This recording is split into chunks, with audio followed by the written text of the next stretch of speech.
नमस्कार, आप देख रहे हैं इंडिया टीवी। आपके साथ मैं हूं पंकज भार्गव। 413 सीटों का यह आंकड़ा कहां से आएगा, यह आपको थोड़ी देर में बताएंगे। नई दिल्ली में इंडी अलायंस की 26 पार्टियों की मीटिंग हो रही है। 3 राज्यों का विधानसभा चुनाव हारने के बाद राहुल गांधी पहली बार कैमरे पर दिखे।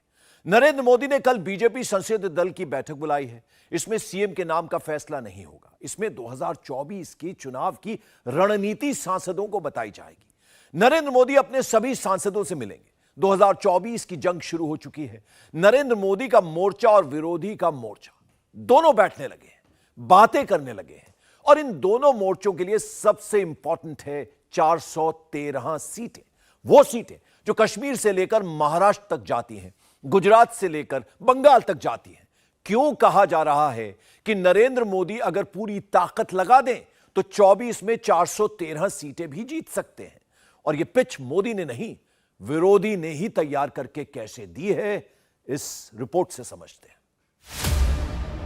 क्या प्रधानमंत्री बनने के लिए इंडी अलायंस के नेता देश के टुकड़े टुकड़े कर देंगे? क्या मोदी को 24 में हराने के लिए राहुल टुकड़े टुकड़े गैंग में शामिल हो जाएंगे?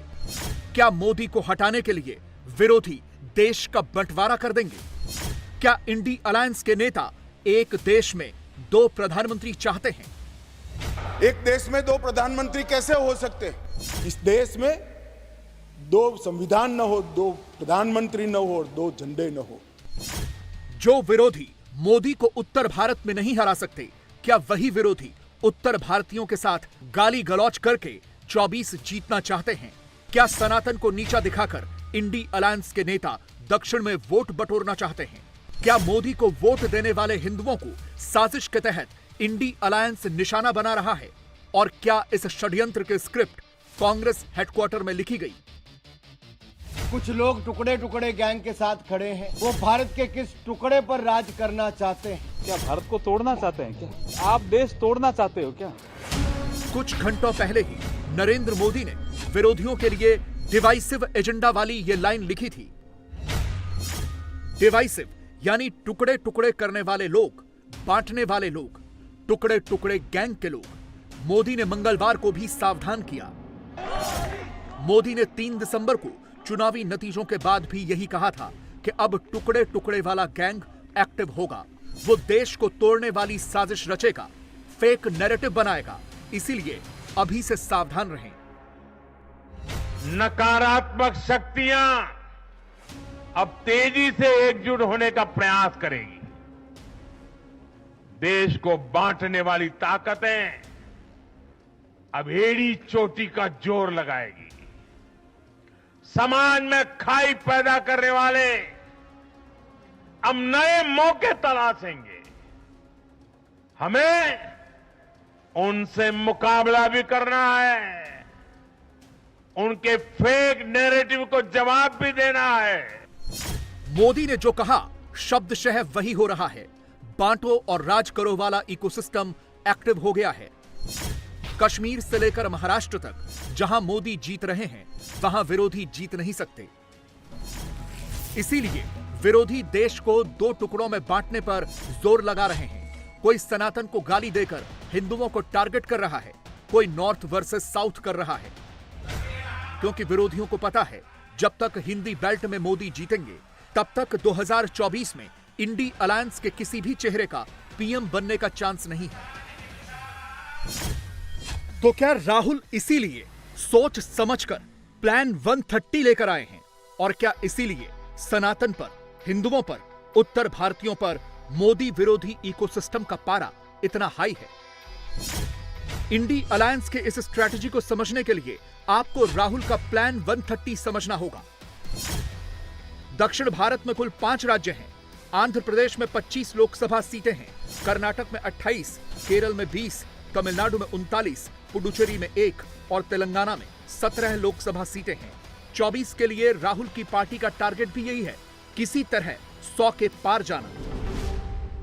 तो क्या इंडी अलायंस की सबसे बड़ी पार्टी को हिंदी भाषी राज्यों में हार के बाद यह लगने लगा है कि अगर कांग्रेस को 24 में 100 के पार पहुंचना है तो दक्षिण भारत को ही रिझाना है, उत्तर भारत को लगातार कोसते रहना है? और क्या इसीलिए साजिशन उत्तर भारत को गाली देने की पूरी स्क्रिप्ट लिखी गई।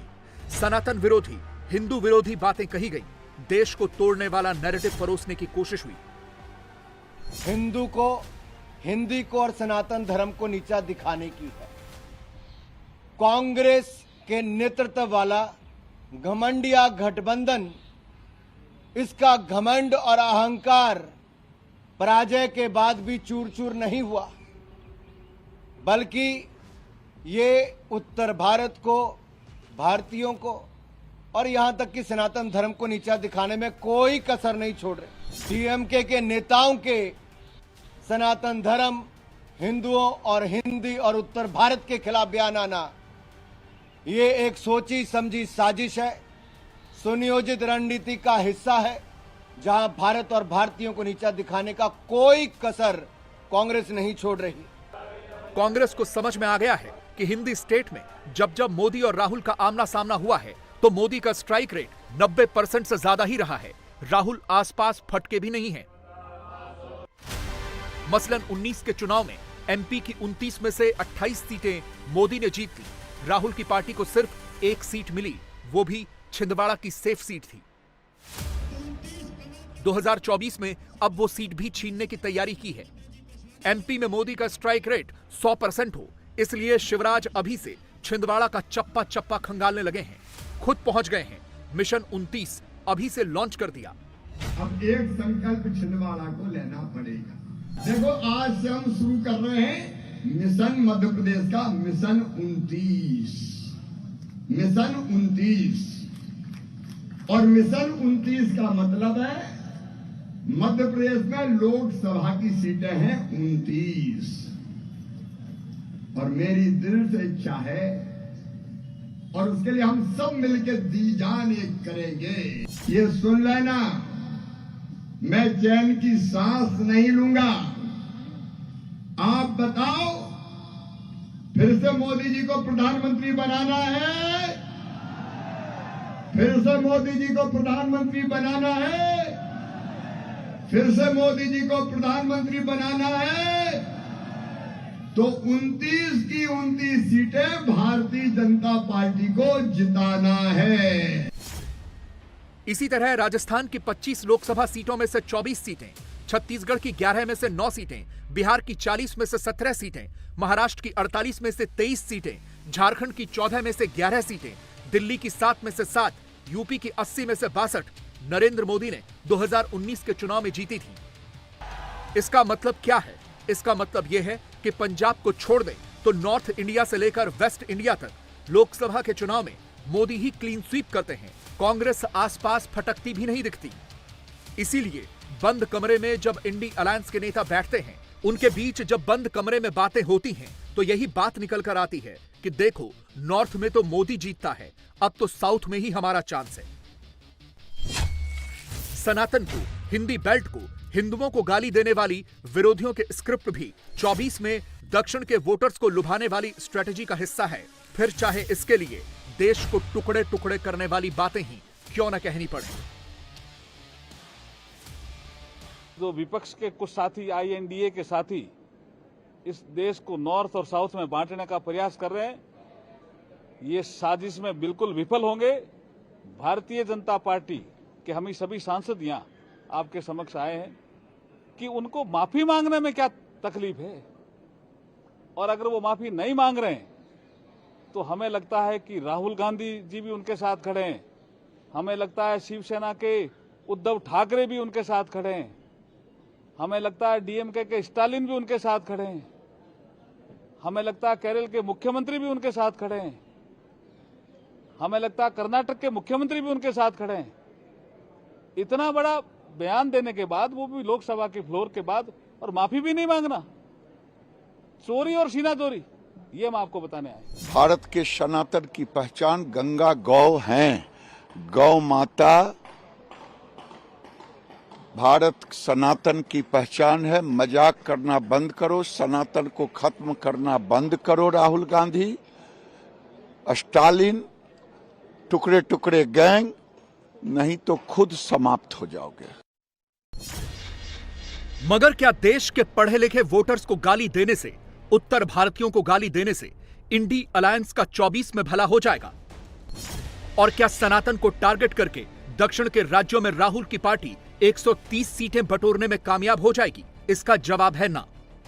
देखो, इंडिया ब्लॉक का माइंडसेट नहीं है। इंडिया ब्लॉक में शिवसेना जैसी प्रखर हिंदुत्ववादी पार्टी है, जिस पार्टी का पूरा जीवन हिंदुत्व के लिए प्रचार प्रसार और संघर्ष में गया है। तो ये जो बोलते हैं गोमूत्र यानी हिंदुत्व नहीं ना। हिंदुत्व की डेफिनेशन बहुत बड़ी है। किसको लगता है कि ये गोमूत्र है, हमारे यहाँ जो ये चोटी रखते हैं, जो घंटा बजा जाए, सिर्फ यही हिंदुत्व नहीं है। हिंदुत्व एक संस्कृति है। हम हिंदुत्व को एक राष्ट्रीयत्व का दर्जा देते हैं। उत्तर भारत के साथ साथ दक्षिण भारत में मोदी कैसे आगे बढ़ रहे हैं, पहले यह समझिए। आंध्र प्रदेश, तमिलनाडु और केरल को छोड़ दें तो 19 में कर्नाटक की 28 में से 25 सीटें मोदी को मिली थी। तेलंगाना में भी 17 में से 4 सीटें बीजेपी ने जीती थी। इस बार तेलंगाना में एक सरप्राइज हुआ है। 2018 में जिस तेलंगाना में बीजेपी को 1 विधानसभा सीट मिली थी, वहां इस बार 8 सीटें मिली हैं। बीजेपी का वोट शेयर भी डबल हुआ है, 7% से 14 पर जा चुका है। तेलंगाना जैसे राज्य में बीजेपी अब नंबर 3 की पार्टी हो गई है। यानी इस दक्षिणी राज्य में लोकसभा चुनाव में अब टक्कर मोदी बनाम राहुल की ही होगी और उस सिचुएशन में तेलंगाना में मोदी की ही सीटें बढ़ेंगी। इसी तरह जिस तेलंगाना में 14 में बीजेपी का वोट शेयर 10.5% था, 19 में बढ़कर 20% हो गया।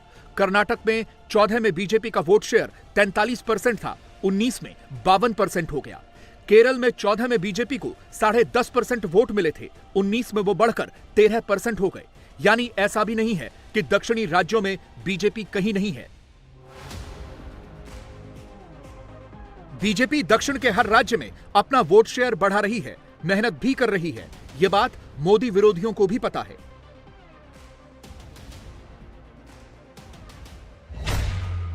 तभी तो कांग्रेस के जो नेता 3 दिसंबर के नतीजे के बाद द साउथ वाला टेक्स्ट अपनी टाइमलाइन पर चिपका रहे थे, वही नेता अब डीएमके के सांसद के विवादित बयान के बाद बैकफुट पर आ गए हैं और माफी मांगो वाले स्क्रिप्ट लिखने लगे हैं। उनको मेरा एक ही रिक्वेस्ट है, जो आगे में जो ये बोलो गोमूत्र देश मत बोलो, गो माता देश बोलो, तो वी आर हैप्पी। उसमें क्या प्रॉब्लम है? खाली गोमूत्र बोलना नहीं सही है, गो माता प्रदेश बोलना सही है। तो गर्व का बात है ना। अगर कोई गो माता प्रदेश बोलता है उससे अच्छा क्या होता है, लेकिन गोमूत्र बोलना थोड़ा डिरोगेटरी होता है। गो माता बोलना सही था। लोकसभा में मोदी जी 350 से 450 सीट लेके प्रधानमंत्री बनना है, इसीलिए अभी हमें काम करना है अगले 2 महीना। और हम तो है ही गो माता देश, इसमें तो कोई डिस्प्यूट वाला बात नहीं है। खाली गोमूत्र बोलना नहीं सही है, गो माता बोलना सही। अब आप सोचेंगे कि इंडी अलायंस के इस सडन रियलाइजेशन की वजह क्या है? उन्हें अचानक ऐसा क्या हुआ है कि वो डीएम के सांसद से माफी मांगने को कहने लगे हैं? इसकी वजह है दक्षिणी राज्यों के साथ साथ हिंदी हार्टलैंड के राज्यों में मोदी का बढ़ता कद। और ये कैसे हो रहा है, इसे सबसे पहले हिंदी भाषी राज्यों के कुछ पोस्ट पोल एनालिसिस से समझिए। राजस्थान का पोस्ट पोल एनालिसिस बताता है कि वहां के 80% वोटर्स केंद्र की मोदी सरकार के काम से संतुष्ट थे। राजस्थान में ऐसे 83% वोटर्स ने मोदी की पार्टी को वोट दिया। राजस्थान में जो लोग गहलोत सरकार के करप्शन को सबसे बड़ा मुद्दा मानते थे, उनमें से 53% वोटर्स ने मोदी की पार्टी को वोट दिया। राजस्थान में जिन 48% लोगों को मोदी सरकार की उज्ज्वला योजना का फायदा हुआ, उनमें से 45% ने बीजेपी को वोट दिया। लोकप्रियता के पैमाने पर भी राजस्थान में 51% लोगों ने बीजेपी को वोट दिया, जबकि राहुल से प्रभावित होकर वोट देने वाले ऐसे वोटर्स की संख्या सिर्फ 32% थी। यह सिर्फ एक डेटा नहीं है, फैक्ट यह है कि तीनों ही हिंदी भाषी राज्य में मुश्किल हालात में भी ज्यादातर लोगों ने मोदी की पार्टी पर ही भरोसा जताया। मध्य प्रदेश के 67% वोटर्स मोदी के काम से संतुष्ट हैं। राजस्थान के 79% और छत्तीसगढ़ के 80% वोटर्स की राय है कि मोदी देश के लिए अच्छा काम कर रहे हैं। वोटर्स का यह वैलिडेशन ही मोदी को बाकी दूसरे नेताओं से बिल्कुल अलग लीग में खड़ा करता है।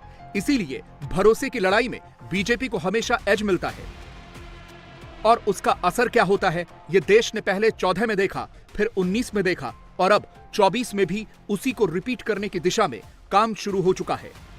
करोड़ों लाडलियों के मामा और भैया कहे जाने वाले शिवराज सिंह चौहान मध्य प्रदेश के मुख्यमंत्री अपने ही पार्टी के एक लाडले कार्यकर्ता के घर पर आए हैं, कमलनाथ के घर छिंदवाड़ा में, और हम उनसे बात करते हैं। सर, करोड़ों लाडलियों के चलते ही ये विकट जीत मिली है।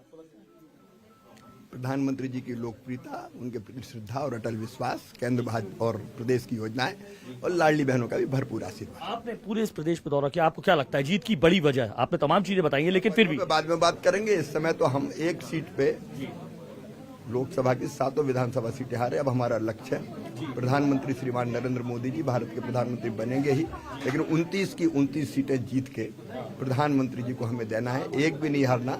आज छिंदवाड़ा की जनता के साथ संकल्प लिया है कि छिंदवाड़ा भारी बहुमत से जीतेगा। यानी जब बात हिंदी राज्य की हो तो हिंदी राज्य का हिंदू वोटर मोदी का सपोर्टर है, और कुछ ऐसा ही टेम्पलेट अब दक्षिण के राज्यों में भी दिखने लगा है। मगर लगातार बार बार सनातन को, हिंदी भाषी राज्यों को टारगेट करके राहुल साउथ का वोट पक्का करना चाहते हैं, 130 सीटें जीतना चाहते हैं। लेकिन ऐसा करके वो ये भूल जाते हैं कि सिर्फ दक्षिण जीतकर वो 24 में पीएम नहीं बन सकते, बाकी 413 सीटों का भी सवाल है। और बीजेपी के लिए अच्छी बात यह है कि इन सभी 413 सीटों पर मोदी का ही कमाल है, मोदी का ही धमाल है। जबकि दूसरी तरफ इंडी अलायंस में तो इस वक्त एक मीटिंग को लेकर ही मारकाट मची हुई है। नीतीश कई दिनों के बाद कैमरे पर नजर आते हैं तो मौका मिलते ही पहला निशाना कांग्रेस पर साधते हैं। 24 के लिए हो रही देरी के लिए इशारों इशारों में कांग्रेस को जिम्मेदार ठहराते हैं। इसके पहले तक कितना बार कांग्रेस भी जीत गया था। अब वो बात है कि हम तो यही चाहते हैं कि बहुत तेजी से, जब एक जल्दी से जल्दी हो जाए, तभी तय किए थे तो बाद में फिर लोगों ने कहा कि दूसरा दिन तय करेंगे, तो जैसे ही होगा। अब आजकल न्यूज छप रहा था कि हम नहीं जा रहे हैं, फालतू बात है। अरे बीच में हमको बुखार न था जी, तो उसके चलते उसी बीच उनका खबर आया था, हम कह दे कि नहीं और लोग जाएंगे, इनके बारे में कहे ये भी रहेंगे और सब लोग रहेंगे इधर से। अब बाद में जब आगे होगा तो हम नहीं जाएंगे, कहीं सब संभव है जी। हम तो चाहते ही हैं कि तेजी से सब लोग करें काम, और अलग अलग राज्यों का हम आपको बता देते हैं। अब एक ही चीज़ हम आप लोगों को बोल देते हैं कि अगला मीटिंग होगा तो उसमें हम फिर बता देंगे कि बहुत तेजी से आपस में बातचीत करके आगे का तय कर लीजिए, देर मत करिए। अब देर न रहे जी, हम 1 साल से कितना दिन से कोशिश कर रहे हैं, तब बाकी बीच में चुनाव होता है तो सब पटिया अपने अपने लिए लगे लहराता है। ममता कैमरे पर आती हैं तो पहले कहती हैं कि मुझे तो मीटिंग के बारे में कुछ बताया ही नहीं गया था, फिर कहती हैं राहुल ने फोन करके बताया, अब जल्दी मिलना पड़ेगा, मगर इस वक्त तो मेरे पास टाइम नहीं है।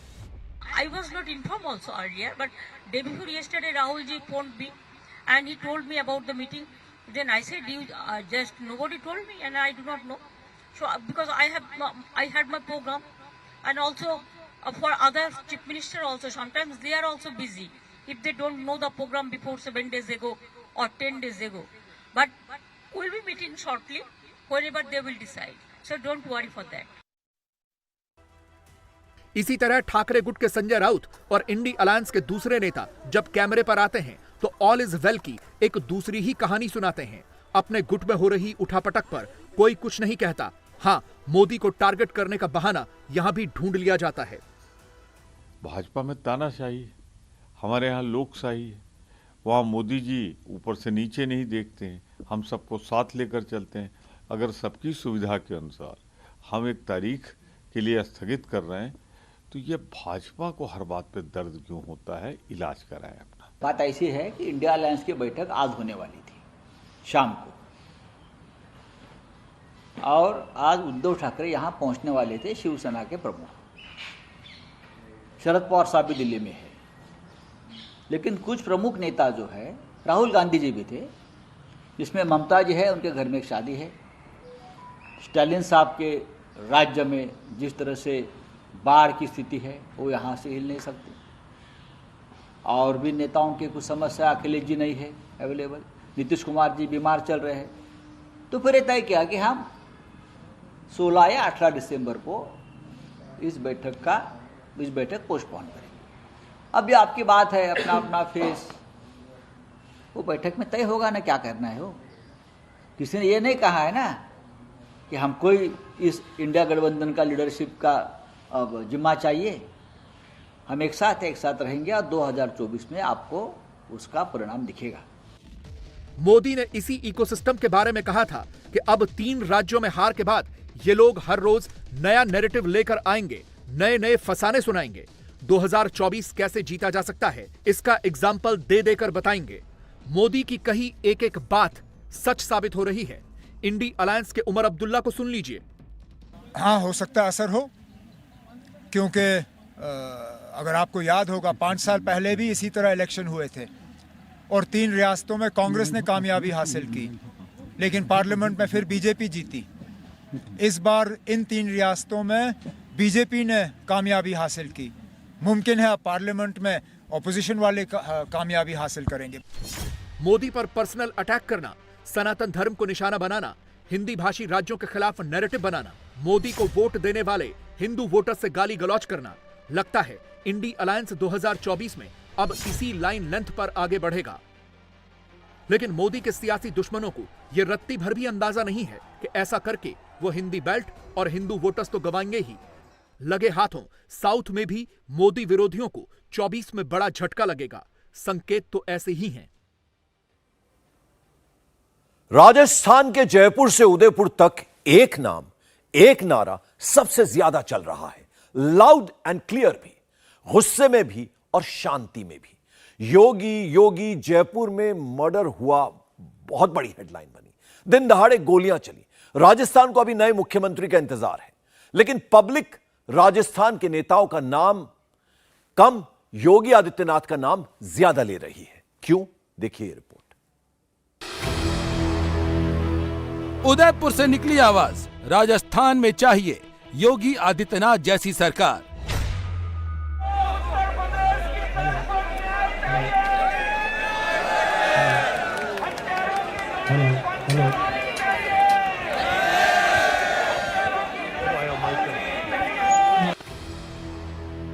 जयपुर से निकली आवाज, गोगामेडी के हत्यारों का एनकाउंटर ही इलाज।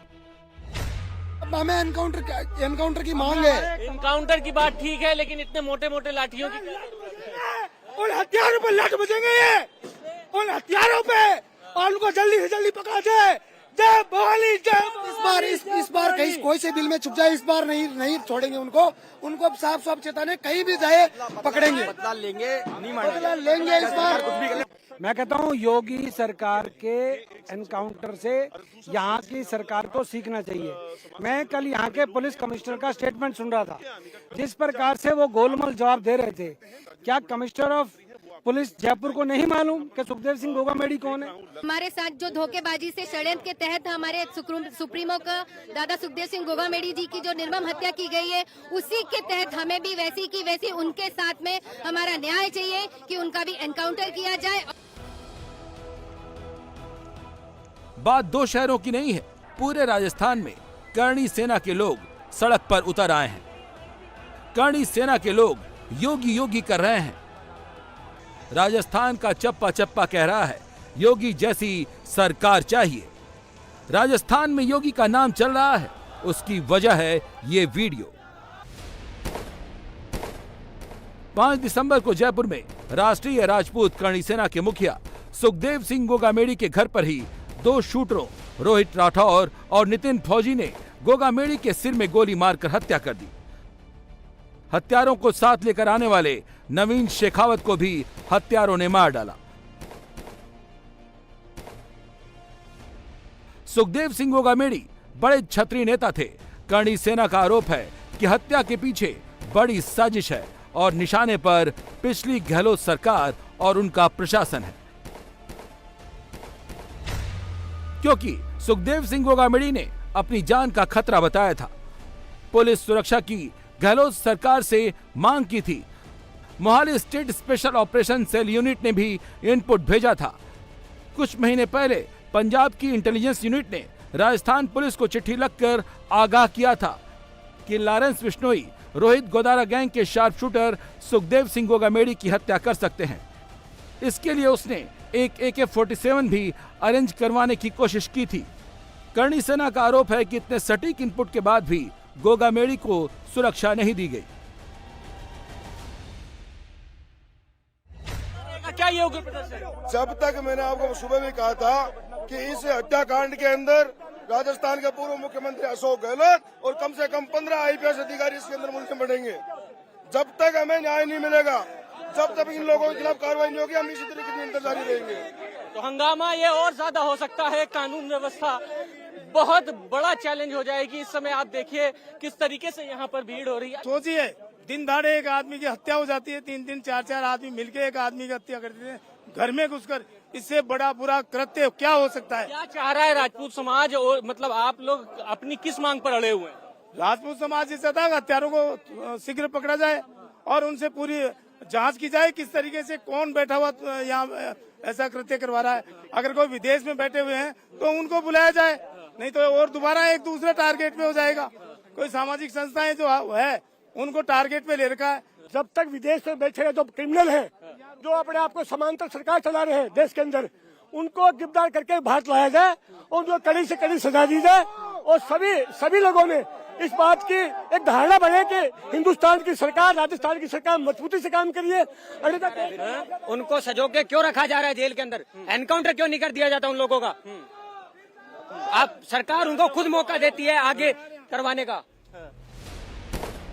बताया जा रहा है कि शूटर नितिन पंजाब की बठिंडा जेल में बंद लॉरेंस बिश्नोई गैंग के गैंगस्टर संपत नेहरा के कांटेक्ट में था। संपत नेहरा पर इसी हत्याकांड की साजिश का अंजाम देने का शक जताया जा रहा है। इसी गैंग से जुड़े 1 लाख के इनामी गैंगस्टर रोहित गोदारा के नाम से एक फेसबुक पोस्ट भी वायरल है, जिसमें उसने इस हत्या की जिम्मेदारी खुद ली है और खुद को लॉरेंस बिश्नोई गैंग से जुड़ा हुआ बताया है। अब सवाल है कि इतनी ऑथेंटिक जानकारी थी, इसके बावजूद गोगामेड़ी को सिक्योरिटी क्यों नहीं मिली? गहलोत चुनाव हार चुके हैं, इस्तीफा भी दे चुके हैं, लेकिन मुश्किल यह है कि सवाल उनकी सरकार पर ही उठे हैं, उनकी पुलिस पर उठे हैं। और इधर नई सरकार का गठन नहीं हुआ है।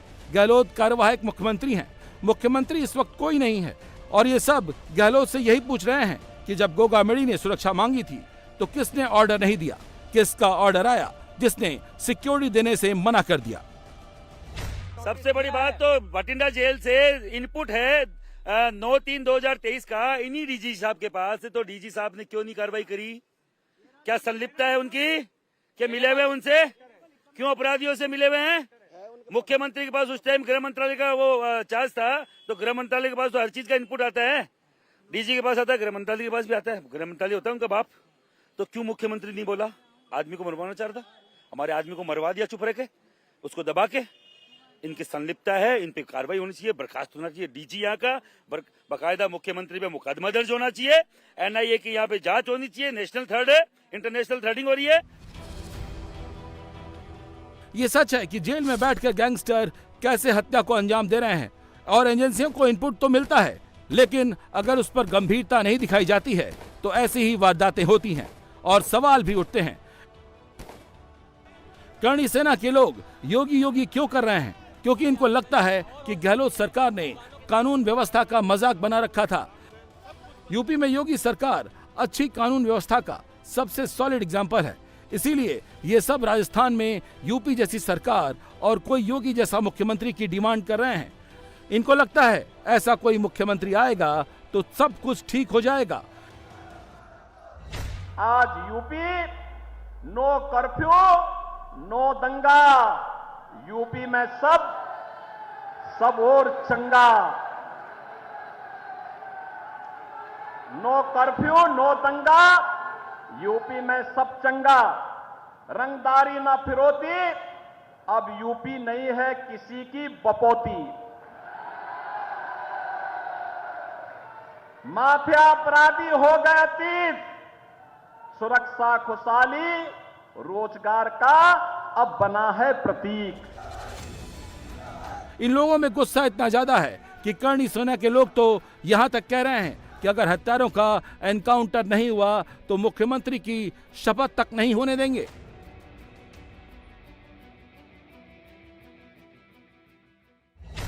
और जिन लोगों ने मारा उनका इनकाउंटर हो बकायदा, तब तक यहाँ सरकार का जो भी मुख्यमंत्री का चेहरा है वो हम लोग नहीं आने देंगे।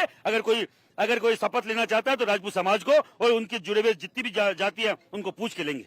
सवाल ये है कि आप चाहते क्या है, न्याय का फॉर्म क्या हो, न्याय का तरीका क्या? जिन्होंने मारा उनके साथ जो मरा है, अगर उनको भी मौत मिलेगी, इनकाउंटर मिलेगा, तभी हमें न्याय मिलेगा। न्याय का मतलब यहाँ हम लोग को चंदा चीटी करने के लिए या उसको मुआवजा दिलाने के लिए नहीं बैठे। हम लोग चाहते हैं मौत का बदला जान का बदला जान और बाकायदा इनकाउंटर। यूपी में जब योगी आदित्यनाथ किसी भी दुर्दांत आतंकवादी को नहीं छोड़ रहा, तो फिर यहाँ भी तो बीजेपी की सरकार आई है, वो उनकी तर्ज पे काम क्यों नहीं कर रहे? और अगर ये फेल है इसमें तो हमें तो योगी दे दीजिए। गोगा मेडी की हत्या के बाद पूरे राजस्थान में एक ही आवाज क्यों आ रही है? राजस्थान में दूसरा योगी चाहिए। इसका मतलब यह है कि योगी सरकार जैसा लॉ एंड ऑर्डर चाहिए। जिस योगी मॉडल की बात इस वक्त पूरा राजस्थान कर रहा है, उसको समझने के लिए एनसीआरबी यानी नेशनल क्राइम रिकॉर्ड ब्यूरो की रिपोर्ट काफी है, जो ताजा जारी हुई है। एनसीआरबी का ये डेटा 2022 का है, जिसके मुताबिक यूपी हत्या की घटनाओं के मामले में देश में 28वें पायदान पर है, जबकि फिरौती की महज 30 घटनाएं ही हुई हैं और यूपी का देश में स्थान 30वां है। रेप के मामले में यूपी का नंबर 24वां आया है। डकैती को देश में यूपी को 31वें नंबर पर बताया गया है। बलवा में यूपी 24वें नंबर पर है। शील भंग के मामले में 17वें नंबर और पॉक्सो एक्ट में यूपी 25वें स्थान पर है। देश में 45 लाख से अधिक मुकदमे दर्ज किए गए हैं, जबकि यूपी में 4,01,787 ही मुकदमे हुए। पूरे देश के क्राइम रेट 258.1% की तुलना में यूपी का 171.6% है, जबकि देश में दर्ज मुकदमों की तुलना में यूपी में दर्ज मुकदमों का रेशियो 11.28% रहा। देश के अन्य राज्यों और केंद्र शासित राज्यों के मुकाबले यूपी दर्ज मुकदमों में 20वें स्थान पर है। ये तब है जब यूपी सबसे ज्यादा जनसंख्या वाला राज्य है, जो बताता है कि कई राज्यों की तुलना में यूपी में आपराधिक घटनाओं में भी काफी कमी आई है। ये तो सरकारी आंकड़ा है। योगी मॉडल को जानना है तो यूपी के माफिया और गैंगस्टर्स और क्रिमिनल्स के बारे में पूरी दुनिया को पता है। कैसे माफिया और गैंगस्टर्स अपराधियों का योगी की पुलिस ऑन द स्पॉट फैसला करती है। विकास दुबे, अतीक अहमद से लेकर तमाम माफिया हैं जो या तो मारे जा चुके हैं या यूपी छोड़कर जा चुके हैं या फिर फरारी काट रहे हैं। ताजा योगी मॉडल का एग्जाम्पल ये है। लॉ एंड ऑर्डर का खौफ किसे कहते हैं? जेल में बंद मुख्तार अंसारी अपने बेटे के जरिए अदालत से गुहार लगा रहा है, यूपी की जेल से दूसरी जेल में शिफ्ट कर दो। बस इतना जान लीजिए, जब से योगी सरकार है, यूपी में किसी माफिया या अपराधी की हिम्मत नहीं है कि वो जेल के भीतर से बैठकर गैंग ऑपरेट कर ले या समानांतर माफियागिरी का कानून चला सके। यही वजह है कि गोगा मेडी की हत्या के बाद राजस्थान में योगी जैसे शासन की डिमांड हो रही है। सिर्फ करणी सेना के लोग ही नहीं, बीजेपी नेताओं के साथ साथ कांग्रेस के नेता भी योगी कर रहे हैं। जब तक आप कड़ी कार्रवाई के बाद कड़ी सजा नहीं देंगे, तब तक इस तरह के हत्यारे सरेआम घूमेंगे और इस तरह की वारदातें लगातार होंगी राजस्थान में, क्या पूरे हमारे देश में। अब देखिए यूपी में क्या हो रहा है। यूपी में इस तरह की घटना कोई सोच भी नहीं सकता, लेकिन हमारे राजस्थान में तो आम बात हो चुकी है। आम बात हो चुकी है इन 5 सालों में, क्योंकि जब इस तरह की घटना होती है उसके बाद जो कार्रवाई होनी चाहिए वो पुख्ता होती नहीं, उसके बाद सजा तो होना बहुत दूर की बात है। लोग सड़क पर हैं, कुछ अपील करना चाहती हैं इन लोगों को मैं ये कहना चाहूंगी कि आप शांति बनाए रखें। बिल्कुल प्रशासन अपनी कार्रवाई मुझे लगता है कि कर रहा है और हम लोग फिर सब लोग हैं ही, हम सब मिलकर उन पे दबाव भी डालेंगे कि जल्द से जल्द कार्रवाई हो और उसके बाद फास्ट ट्रैक में इस केस को ले जाया जाए और फिर तुरंत इन लोगों को जैसे ही जल्द से जल्द विदिन 1 और 2 मंथ्स, मैक्सिमम 3 मंथ्स के अंदर अंदर इसका हो जाना चाहिए जो भी होना है, और फिर इनको कड़ी सजा मिलनी चाहिए। दिन दहाड़े आप घर के अंदर घुसकर किसी की हत्या करते हो, इससे ज्यादा बड़ा आपको सबूत की क्या आवश्यकता है? भाई सामने दिख रहा है सब कुछ। ये तय बात है, ऐसे क्रिमिनल्स जो खुलेआम आकर गोलियां चला रहे हैं उनको तो पुलिस को निश्चित रूप से ठोक के मारना होगा। ये वक्त आ गया जो ऐसे क्रिमिनल्स का तो तुरंत एनकाउंटर किया जाए। कौन है ये क्रिमिनल्स, कहाँ से आए हैं, कैसे अटैक कर दिया, ये बहुत बड़ी घटना है। और ऐसे में यदि ये बात आ रही है कि उन्होंने सुरक्षा मांगी थी, तो ऐसे पुलिस अधिकारी जिनसे उन्होंने सुरक्षा मांगी थी उनके खिलाफ सरकार को कार्रवाई करनी चाहिए, तुरंत प्रभाव से एक्शन होना चाहिए सख्त से सख्त कार्रवाई होनी चाहिए, उनके परिवार की जितनी भी डिमांड है वो पूरी होनी चाहिए। कांग्रेस की सरकार तो गई, मैं तो खुद, आप जानते हैं कि मैं खुद पावर में नहीं हूँ, मैं खुद चुनाव हार गया, लेकिन मैं जाकर आया, मिलकर आया। मेरी जहाँ भी जरूरत होगी मैं उनके परिवार के साथ खड़ा हूँ, मेरी जान हाजिर है। मैं तो खुद चुनाव हार गया हूँ, लेकिन इस वक्त सरकार कांग्रेस की नहीं है, सरकार बीजेपी की आ चुकी है और सख्त कार्रवाई करने की ज़रूरत है। ऐसे अपराधियों के खिलाफ एनकाउंटर करने की ज़रूरत है और ऐसा हमेशा कहती रही है बीजेपी, तो एनकाउंटर की भाषा इनको बोलनी चाहिए, डरना नहीं चाहिए। आगे बढ़कर हम साथ खड़े हैं सरकार के, जहाँ भी ज़रूरत होगी हम पूरी मदद करेंगे। गोगामेड़ी की हत्या हो चुकी है, राजस्थान उबल रहा है, योगी योगी कर रहा है, लेकिन राजस्थान में योगी जैसा कौन है, ये बड़ा सवाल है। योगी जैसी वेशभूषा पहनने वाले सीएम की रेस में बाबा बालकनाथ का नाम भी सामने आया है। राजस्थान की सियासत में इन्हें योगी कहा जाता है क्योंकि यूपी के सीएम योगी आदित्यनाथ की तरह वो भी आक्रामक हिंदुत्व की राजनीति करते हैं। इतना ही नहीं, सीएम योगी जिस नाथ संप्रदाय से आते हैं उसी से बाबा बालकनाथ भी आते हैं। लेकिन योगी जैसा दिखना और योगी जैसा काम करने में फर्क है। अगर ये मुख्यमंत्री बनते हैं तो इनको भी योगी के जैसा लॉ एंड ऑर्डर लाना होगा, एक्शन लेना होगा और इसी की बात हो रही है। फिलहाल अभी तक बीजेपी मुख्यमंत्री ही तलाश रही है, जिनकी पहली चुनौती उनके सामने राजपूत होंगे, वही राजपूत जिनकी नाराजगी का दंश 2018 में बीजेपी राजस्थान में झेल चुकी है। ये जिम्मेदार वहाँ की सरकार है, दोनों मिली मिली मुख्यमंत्री मिला, सबके सब सरकार मिली, सारे प्रशासन मिली। वरना मैं आपसे पूछना चाहता हूँ कि हमारा भारत देश इतना कमजोर नहीं कि मंदिर और मस्जिद से चप्पल चोरी हो जाए, वो दिखा सकते हैं, आप पकड़ा सकता है। आपके कपड़े के अंदर क्या वो पता लग जाता, मेरे कपड़े के अंदर क्या पता लग जाता, इस बिल्डिंग के अंदर क्या वो पता लग जाता। जब वो गोली मार के जाते वो पता नहीं लग रहा अभी तक, वो कहाँ गए, वो किसने फरार करा, कौन सी गाड़ी से गए, किसने फरार किया, कौन सा विधायक मिला, कौन सा मंत्री मिला और कौन सा प्रशासन का व्यक्ति और कौन सा अधिकार मिला, ये सवाल का जवाब मुझे। बाबा बालकनाथ के अलावा एक और योगी हैं जो 3 दिसंबर के बाद से ही उग्र अवतार में नजर आ रहे हैं। नाम है बाल मुकुंद नाथ। जयपुर की हवा महल से नए नए विधायक बने हैं